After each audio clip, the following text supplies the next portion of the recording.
have no idea what I'm doing. I'll start off with that. It was just sort of a harebrained idea that I had because I talked to so many people who had said, I have no idea how to homeschool. I have no idea how to get started. I have no idea, no idea. And I said, well, I don't either, so we'll just all, I've been doing it for years and I still have no idea, so we'll just all kind of figure it out together. And just wanted to be an encouragement and kind of a resource and all of those kind of fun things. So, we're going to start right off. Kathy Heckendoren is a CAPE board member, and she has some things to share that is important. Okay. Well, I'm going to tell you that. So CAPE is the state homeschool organization, the Christian Association of Parent Educators. We have been going strong for, as I look at the old people, 22 years. Forever old. Well, yeah, forever old. There was a different group when I first started homeschooling, so I had to mentally block it out to when did CAPE start. And we are, the purpose of CAPE is to multifaceted.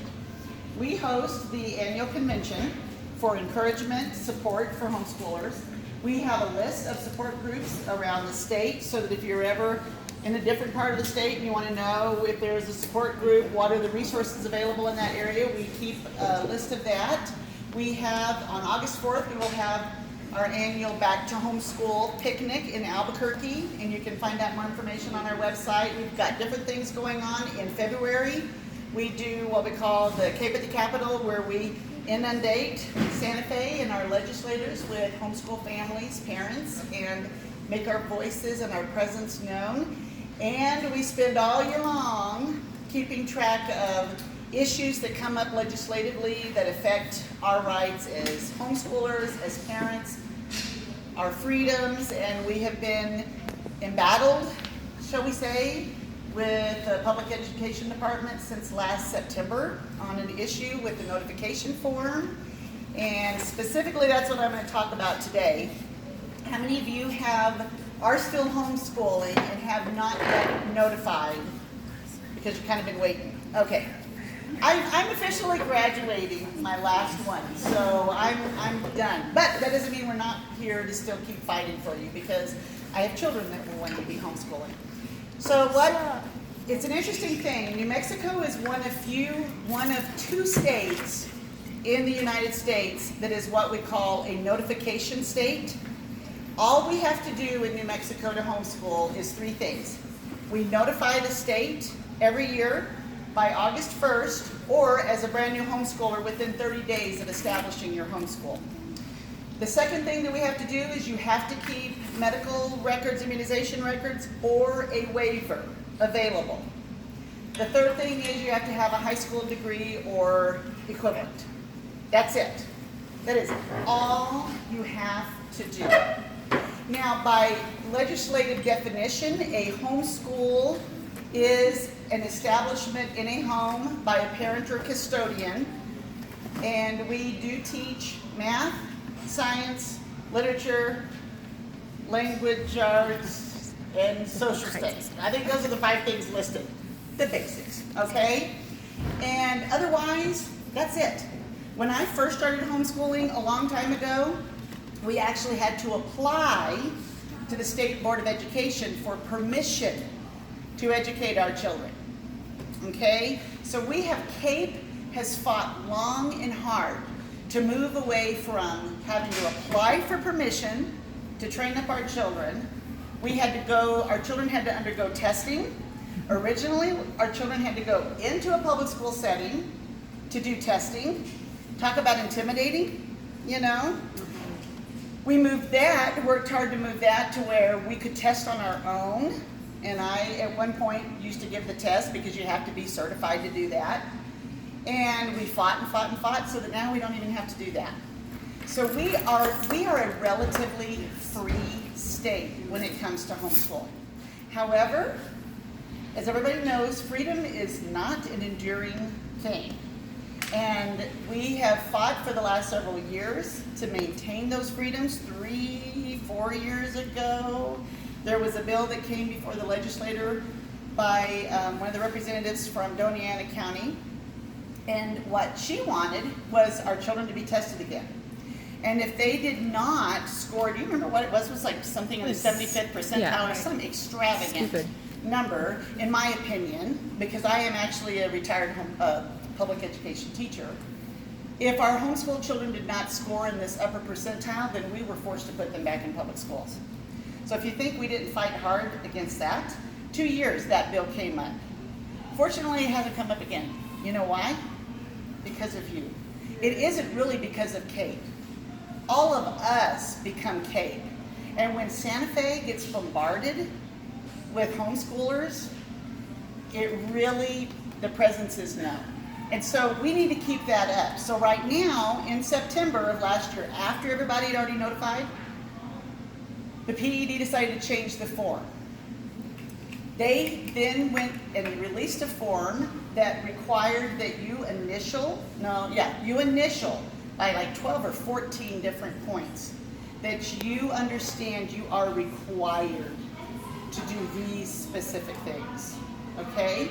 And honestly, I'll be honest with you, I know that Lisa has some of these forms up here. They're not bad things.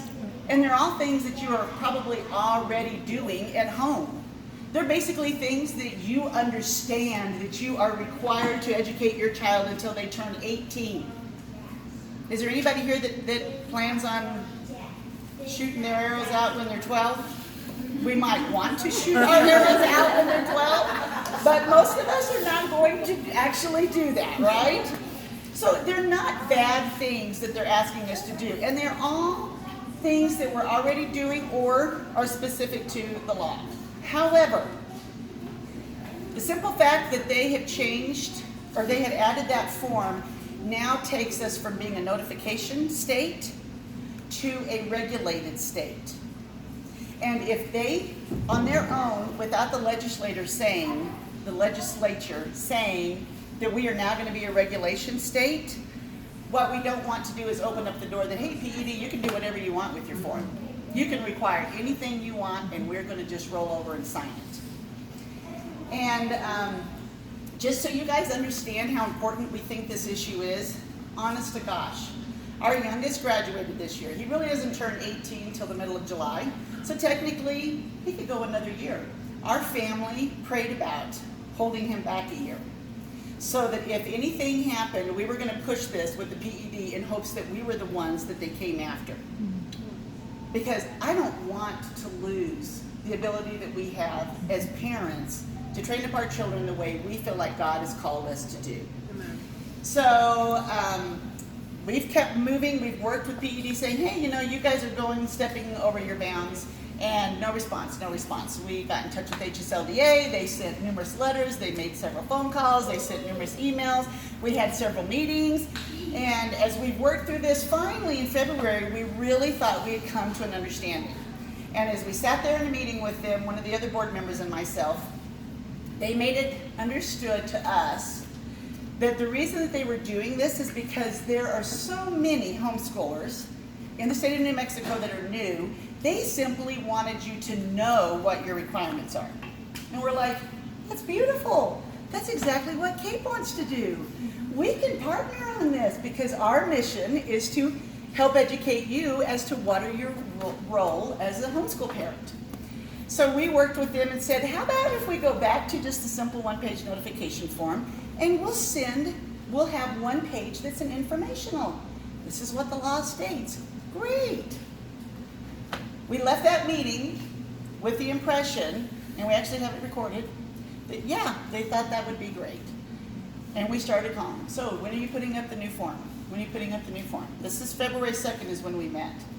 Finally, and we just kept hearing later.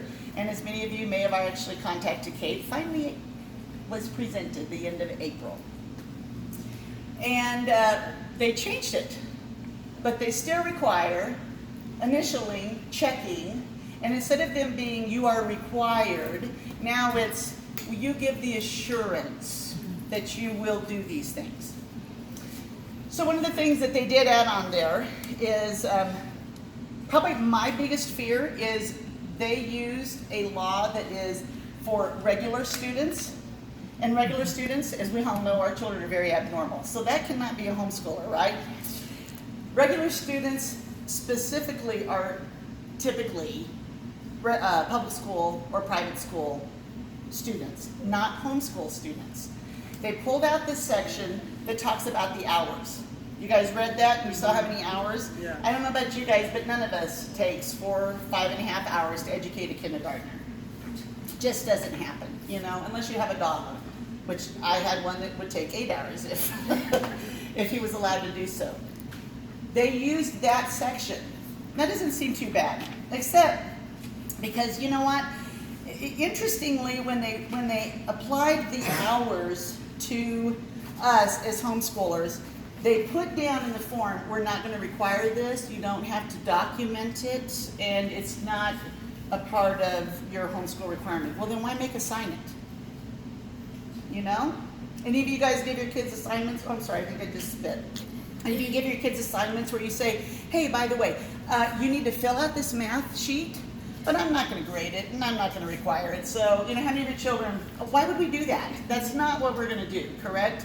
So we're wondering, why are you asking for this? So we went back to them, why are you asking for this if you're not going to document it? You don't want us to document it. Well, because that's not really what we're aiming. We just want to educate. Remember we talked about this and we're thinking, yes, we did talk about this. Our biggest concern is that is Section A of this particular law that we feel is not aimed at homeschoolers. But Section B goes on to say, up to 33 hours of the full-day kindergarten program may be used for home visits by the teacher or for parent-teacher conferences. Our concern is if we open up this door and we tell the PED, absolutely, we'll sign this form that we're going to assure that we'll do all of these things, and we say we'll sign point A of this particular law that we don't think applies to us, what's to keep them next year from now adding point B? I don't know about you, but I really don't want any government official coming in and having any kind of conference with me.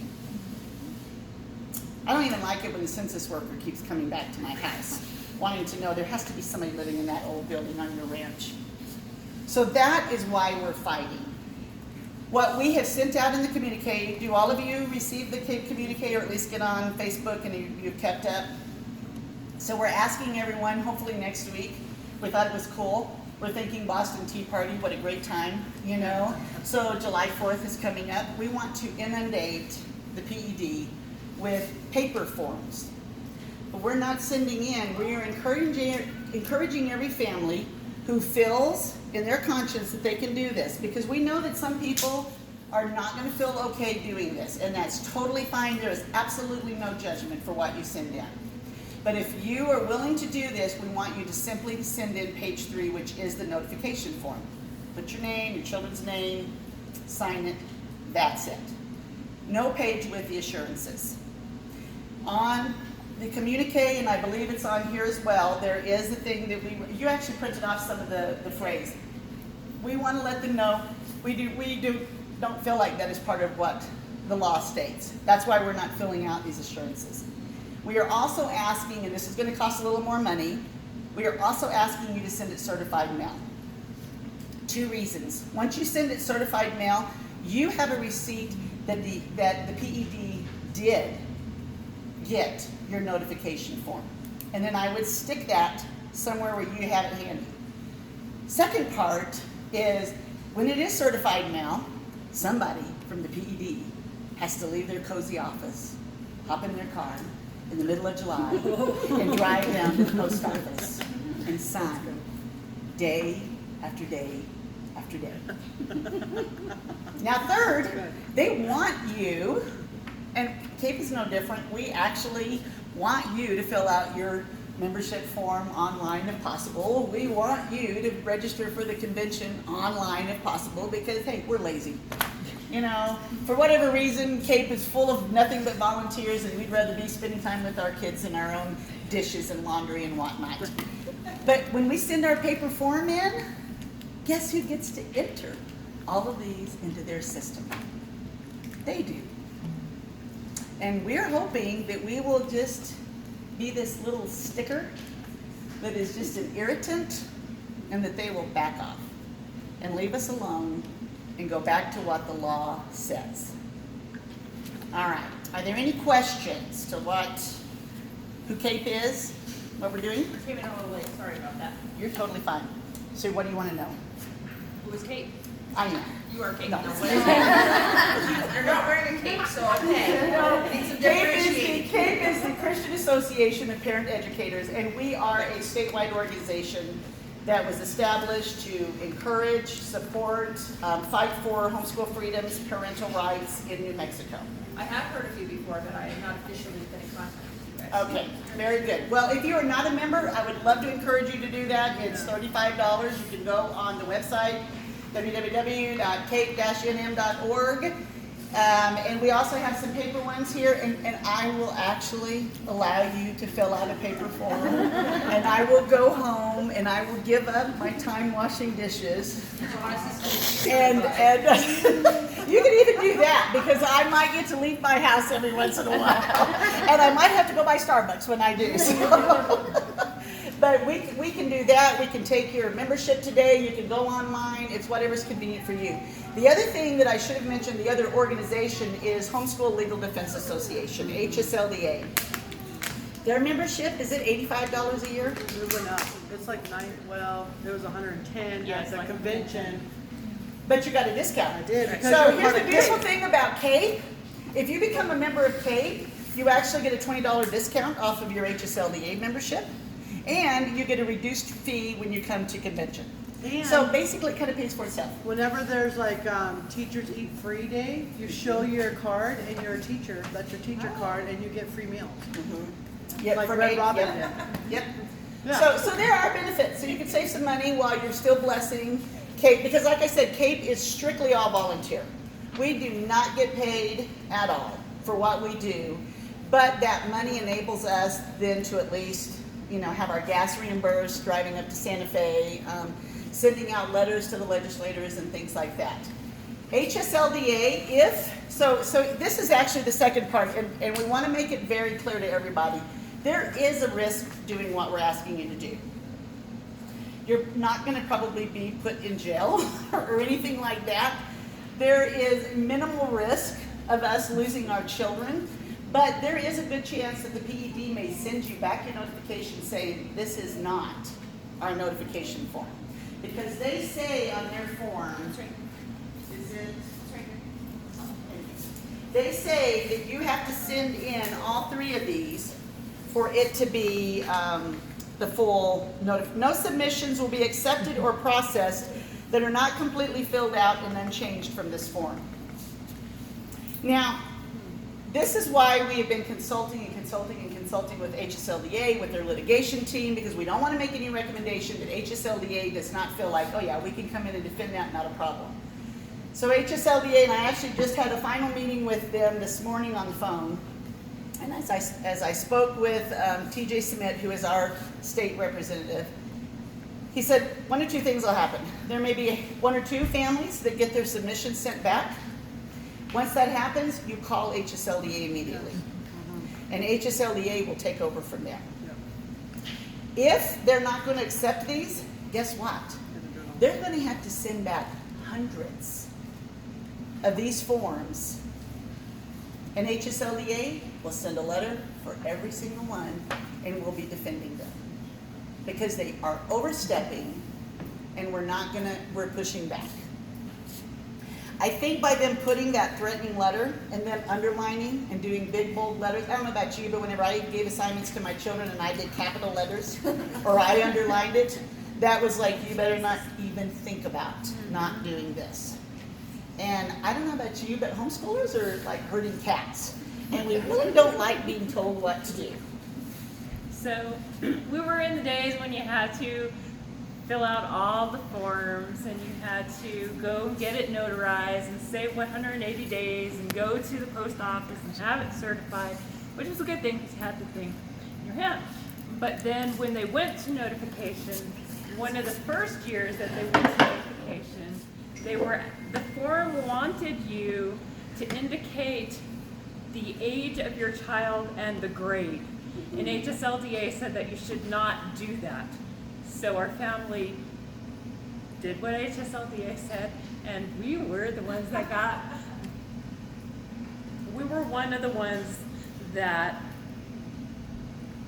so we freaked out. My husband's eyes got really big, for those of you that know my husband. And sure enough, you know, we called HSLDA, like she said, and like a week, they said they would take care of it, not to worry about it, and in a week, Santa Fe, we had, oh, everything is fine.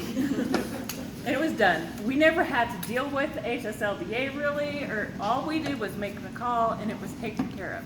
So what Kathy is telling you, our family actually experienced, and it was no big deal.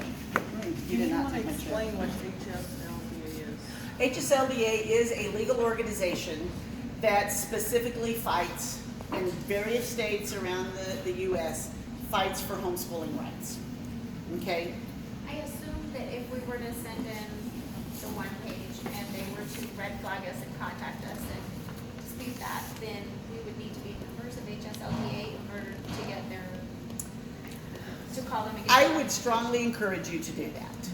If you are not a member, if it is a financial issue, call HSLDA and let them know that. There is grant money and scholarship money that is available. HSLDA is, for lack of a better, I hate to call them a union because they're not a union, but they are there to represent their member families. And they have actually fought at the Supreme Court of different states for homeschool families. All right, so they, from beginning to end, they take it all the way. Shannon's husband's a lawyer. Are you a member of HSLDA? Oh, yes. Oh, yes. And he is writing a letter this weekend that we're going to send with our one page. Awesome. Perfect. And it'll have good legalese. He'll have all the legalese in it. The HSLDA sent me a letter, a sample letter.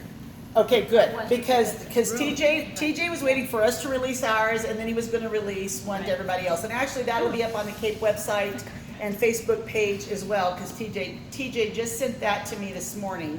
And after we get home, I plan on posting it so that you guys will have that as well. Okay, how many of us are members of HSLDA? Do we mind doing a show of hands? Okay, so a lot of us, about half of us.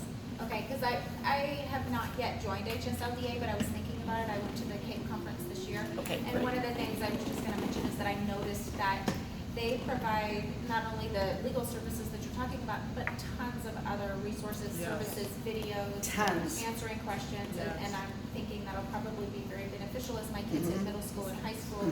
So I think that it looks to me like the kids worth the Just kind of a behind the thing, little bit of tidbit on HSLDA. We generally, so they had, like this year we had Diane Coomer at the convention, and she is a high school specialist with HSLDA. Next year, we are going to have Faith Behrens from HSLDA, and she is a special needs specialist. That kind of sounds funny. She's a special needs specialist from HSLDA. HSLDA is willing to send these people to speak at our conferences for basically cover their airfare and hotel. And that then enables us to be able to provide these kind of speakers that we have. I mean, HSLDA is not in it to make money. Absolutely not in it to make money. Michael Ferris, I don't know, this is kind of a side note, but Michael Ferris and Mike Smith were the two gentlemen that got together and founded HSLDA 37 years ago? A long time ago. 32, 30, something. It's been a long time. And Michael Ferris now serves with, oh, Shannon, help me out. Who is Michael Ferris with now? Is he with Convention of the States? No, it's not Convention of the States. Alliance, the Defense Fund. Alliance Defense Fund. Anyway, 2 days ago, this is so cool. 2 days ago, Michael Ferris just won his case that he argued before the Supreme Court. That big case that you probably heard about, that in California they were going to require that crisis pregnancy centers had to give information on abortions to women who came into their centers. That was Michael Ferris who founded HSLDA. So I still get chill bumps. That is just so exciting because he believes wholeheartedly in the Constitution and fighting for these rights. And all of the lawyers there at HSLDA, that's what they are there for, is for you. But I highly recommend, but just don't let money be what keeps you from joining. Call them, there are funds available, and they'll probably still defend you. Because defending you, even as a non-member, still defends me. And it still keeps New Mexico as a notification state. Right. So just to give some background on the HSLDA, I was homeschooled myself, and that's been 30-some years ago. Okay, so they have So been. I grew up with, when we first started homeschooling, the HSLDA was just beginning. And we were not, when we were in school, we didn't go to the grocery store because it was school hours. We were truant. My family happened to move everywhere. We stayed behind closed doors when we were doing homeschooling. We did not say we were homeschooling. It was all hush-hush because most states it was illegal. HSLDA are the ones that fought state by state. They started in California and they moved state by state, and they are the ones that have gotten you your rights that you have now. And so that's why it's so important to me to be with HSLDA. I have seen it come all the way through. And it's something that I think every homeschooler needs to have because of things like this. And it's, really it's $10 a month or less. Right. When you break it down like that, budgeting, just thinking of it that way, it's $10. So, question? Okay, well, would you just go, because in New Mexico law, the law is actually pretty simple. That's it. So you are to notify by August 1st every year, or within 30 days of establishing your homeschool. And all of you guys have already established. Is there anybody who is not homeschooling yet and is planning on starting this year? Okay, so you're lucky. So you know what? If you decide you want to start on August 29th, you have until September 29th to notify. So you can just sit back, but you feel free to go ahead and see your notification on July 4th if you want to, feel patriotic, okay? So you've notified the state. The second thing that you need to do is keep an immunization record or a waiver. You can go on PED's website or the New Mexico Department of Health to get a waiver. Because I know there are people that have different thoughts on all of these immunizations, so keep them handy. The third thing is make sure that you have a high school diploma or a GED. That's it. That's it. That's it. To be a member of CAPE, do you need to be a Christian? You do not need to be a Christian to be a member of CAPE. We'll take your money whether you're a Christian or not. Because money has no religious affiliation. So, and it pays for gas to Santa Fe just as well. Okay? The other thing, one of the things that I did want to say, I was visiting with a support group leader out in the Rio Rancho area last night. She said, okay, so what? Somebody was concerned about a specific thing that's under the legislation that specifically lays out what are the guidelines and rules of the PED. And most of it, it's all aimed at public school, public school, public school, public school, public school. And now let me see. Okay. Section H of that particular law says that their duty is to enforce requirements for homeschools. Upon finding that a homeschool is not in compliance with law, the department may order that a student attend a public school or a private school. That has totally freaked out some of these families. But here's the beautiful thing. It is up to the PED to find out that you are not in compliance. You know how hard that is to do? And honestly, this is why we're going the route that we're going. We discussed way back in December, January, as we're meeting with HSLDA, and if wish Lily was here because he could confirm this. It is so much easier to be on the defensive when you're fighting a legal case than it is to be on the offensive. Because the offensive, the proof of burden is on them. So if HSLDA had gone in and tried to fight this legally and whatnot way back when, we would have had the burden of proving that PED is out of bounds and blah, blah, blah, blah, blah. And yes, we probably could have done it, but when we have to then say, prove to us that you're in the right and we're in the wrong, the proof of burden is on them. The same thing. PED cannot just come in and take your kids and throw them in public school.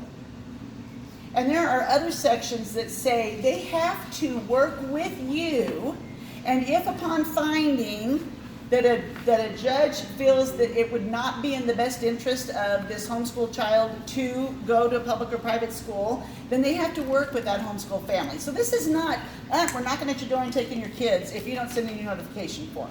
That is just really not going to happen because the PED is broke, thank goodness. There's not a lot of resources, and that's going to work to our advantage, okay? Because for them, if all of us send in these paper forms, and they have to send all of these back, do you understand how many man hours this is going to take? Which is why we're asking everybody to do it, boom. Let's just hit them hard, and they have to decide, are we going to send all of these back?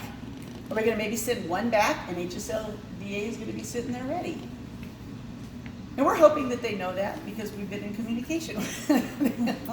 So, anybody else have any questions? If you just want to just notify the state that you're homeschooling, how? Okay, so we've got forms here, and we have all 3 pages for those of you who feel like, nope, I'm still going to send in the form with all the assurances. Or we have just the single page that we're asking you to send in.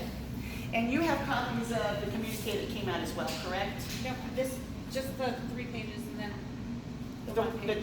the notification, but you also have the one that has what we're recommending that you put on the letter? I or- have it already on there. It's on there. Perfect. Okay. Wow, good job. Thank You can also go to the CAPE website and you can download a form that HSLDA has put together that is just simply notification form. And if some of you don't want to send the one in, personally, that's what I would do is I would go download the HSLDA form that does not have across the top of it. And I feel badly. I'm so sorry. I should have told you that. You'd already copied them, and I didn't want to say anything last night. But on this one, if you don't want to have the big bold wording across there, no submission will be accepted. You can go to CAPE's website or HSLDA's website and print the HSLDA notification form. But we do recommend, if you don't want to write a letter to them, don't write a letter to them. Just send in just the form, sign it, send it certified, keep your little copy of it, staple it to a copy of your notification, and when you sent it in, and call it good. That saved me one time because way back when we had to get permission, I had kept a copy of my permission from them. Because next thing I know, I have a truancy officer showing up at my door. Freaked me out. And it doesn't matter that HSLDA is like, oh, chill out, just call us, no big deal. You're like, ah! We think the worst. But I'm pretty sure that if they had taken my children, they would have driven down the road and turned around and come back, and they would not have wanted my kids. But fortunately, I had a copy and my certified mail slip, and I was able to go down to the school district, which is what you had to do at that particular time, and they're like, oh, that was just a mistake. We'll take care of it. And it was fine. But I love to keep copies and document, and I've always sent it in and had my slip, so. So that's another question. If you're not planning on starting your homeschool year until, like you're saying, September or someplace like that, is it based off of when you're starting your homeschool year, or is it based on when the state starts their school year? Okay, so are you already a homeschool family? You've already sent in something last year? Okay, I'm not, you didn't hear that? Not at all. May or may not. So you have, from the time you establish your homeschool, Okay. you have 30 days. Okay. Now, here's the kicker on that. If you are in a school district and they start on August 19th, legally, you have 10 days missed absences. And if you are not there, like say you decide you're not going to start until the middle of September. They could say you were truant this whole time, but honestly, I just doubt that the PED is going to want to mess with that. You know, they just don't have time. There are bigger problems in the public school system than us. Okay, we really have to. We got to keep that in mind. And right now, they don't have the legislator vote to change all of this, and they don't have the governor's signature to change all of this. That could change come November. So I would like to encourage you, before you vote, I would ask, how do you feel about homeschooling? How do you feel about parental rights? And if they're not for it, I would think long and hard before you cast your vote, because that's going to make a big difference. Because it's not going to get better. It's going to get harder because that's just the state of our union, okay? So, hope that answered that. Anyway. My job was to encourage you. We're going to do a lot of math. Oh, Shannon, come on. When my grandma was alive, she would tell us stories about her childhood or when her children were little. I remember the faraway look in her eyes. The memories, though distant, were still fresh in her mind. And she would relive it. She told me one story that has stayed strong with me throughout all these years.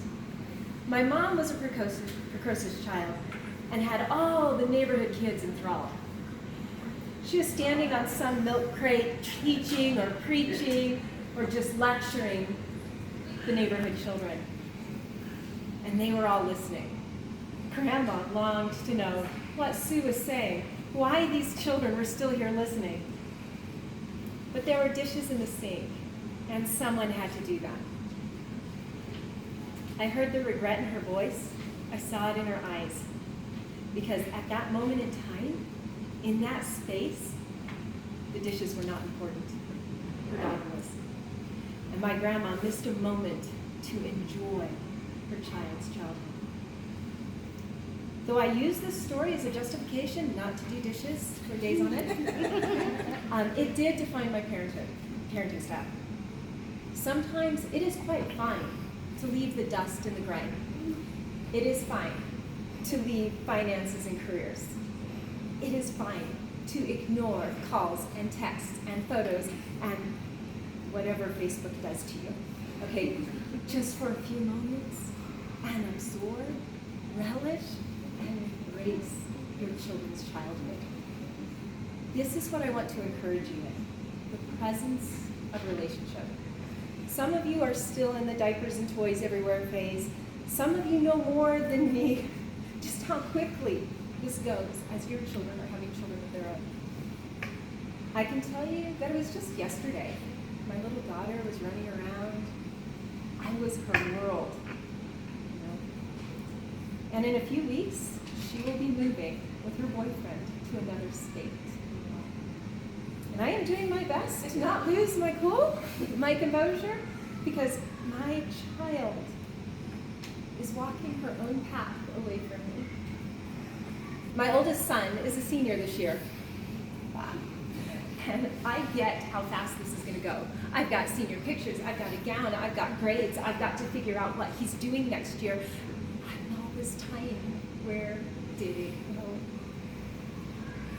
Because it wasn't that long ago, this little redhead boy just brightened our day. My middle son is already talking about where he will go to college, how he's going to pay for it, and the world he's exploring. Can I just keep him little longer? So I hold my youngest son as long as I can, and he wiggles his way loose to run into his own destiny. The truth is, we will know our children as adults much, much longer than holding them in our arms, than helping them to learn to walk on their own, than feeding them till their growing pains ease, and listening when their hearts are confused. We will have a relationship with them as brothers and sisters in Christ. We will be co-heirs with them, with the kingdom, longer than we knew their childhood. They are only our children for such a short time. And trust me, there's encouragement here. We homeschool not for the grades, not for the academic success, not for the moral instruction even.